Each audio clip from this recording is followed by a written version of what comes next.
একদিকে নিরাশা, হতাশা, অন্যদিকে ক্ষোভ। শেখ হাসিনা একই করলেন?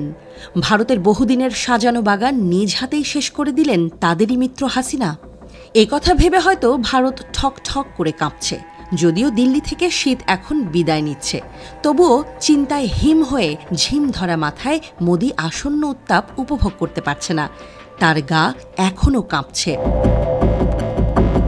হাজার হাজার মাইল পাড়ি দিয়ে ওয়াশিংটনে পা রেখেছিলেন মোদি। সেখানে গিয়েই তুলসী তলায় জেলে ছিলেন দ্বীপ।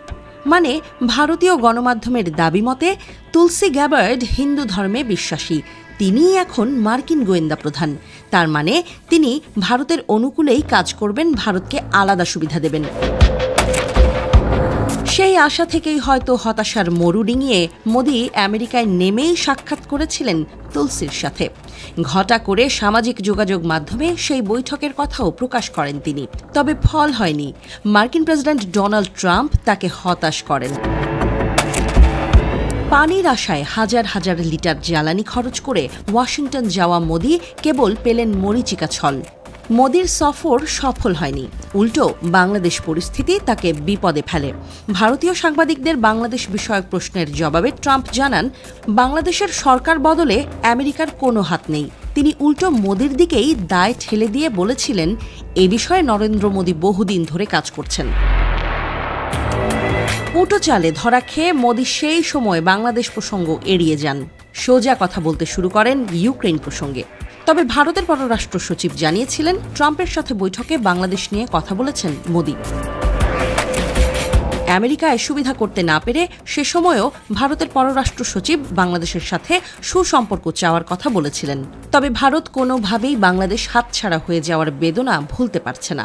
হাসিনার পতন তাদের কাছে এখনও অবিশ্বাস্য ঠেকছে। হাসিনাকে বাংলাদেশের ক্ষমতায় ফেরানোর চেষ্টা এখনও করছে দিল্লি। এ নিয়ে ভারতীয় গণমাধ্যম জানিয়েছে, এবার ব্রিটেনে গিয়ে দেশটির পররাষ্ট্রমন্ত্রীর সঙ্গে বাংলাদেশ নিয়ে আলোচনা করেছেন ভারতের পররাষ্ট্রমন্ত্রী এস জয়শঙ্কর। সোশ্যাল মিডিয়ায় একটি পোস্টে জয়শঙ্কর লেখেন, দ্বিপাক্ষিক সম্পর্ক এবং বর্তমান ভূ রাজনৈতিক বিষয় নিয়ে বিস্তৃত আলোচনা হয়েছে আমাদের দুজনের মধ্যে। আমরা ইউক্রেন সংঘাত, পশ্চিম এশিয়া, বাংলাদেশ এবং কমনওয়েলথ সহ আঞ্চলিক ও বৈশ্বিক বিষয়গুলোতে আলোকপাত করেছি। একটি অনিশ্চিত ও অস্থির বিশ্বে ভারত ব্রিটেন সম্পর্ক স্থিতিশীলতা ও সমৃদ্ধিতে অবদান রাখছে।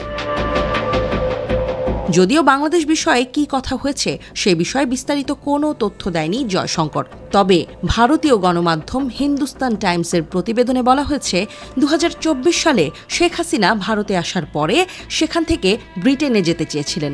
তবে সেই সময় হাসিনাকে আশ্রয় দিতে অস্বীকার করেছিল ব্রিটিশ সরকার। এদিকে শেখ হাসিনার বোন শেখ রেহানার কন্যা টিউলিপ কনজারভেটিভ সরকারের মন্ত্রী ছিলেন। তবে দুর্নীতির অভিযোগে তাকে পদত্যাগ করতে হয়েছিল সম্প্রতি। এর জেরেই রাজনৈতিকভাবে চাপে পড়েছিলেন কনজারভেটিভ প্রধান কিয়ার স্টারমার। এই আবহে জয়শঙ্করের সঙ্গে ল্যামির বাংলাদেশ ইস্যুতে আলোচনা বেশ তাৎপর্যপূর্ণ বলে মনে করা হচ্ছে।